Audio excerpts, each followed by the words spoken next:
December 4న మనకు కోర్ల పౌర్ణమి రాబోతుంది. ఇది అత్యంత శక్తివంతమైనది, చాలా పవర్ఫుల్ పౌర్ణమి అండి. ఈ రోజున ఏంటంటే గనక మర్చిపోకుండా ఈ చిన్న పరిహారం చేయండి.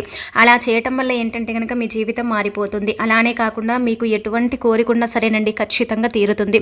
అలానే మీరు కోరుకున్నంత డబ్బు కూడా వస్తుందని చెప్పొచ్చు. ఈ పరిహారం చాలా చాలా శక్తివంతమైనది.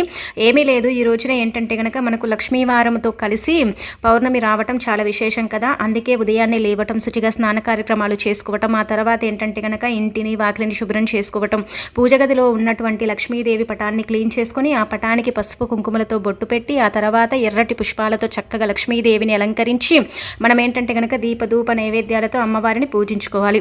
అలా పూజించిన తర్వాత ఒక తమలపాకుని తీసుకొని దాంట్లో ఏంటంటే గనక చిటికెడు కుంకుమ పసుపుని పోసేసి అందులో ఒక బిళ్ళను పెట్టి చక్కగా లక్ష్మీదేవికి ఏంటంటే గనక నమస్కరించుకోండి. అలా నమస్కరించుకొని కాసేపు ఆ రూపాయి బిళ్ళను లక్ష్మీదేవి పటం ముందు వదిలేసి ఆ తర్వాత దాన్ని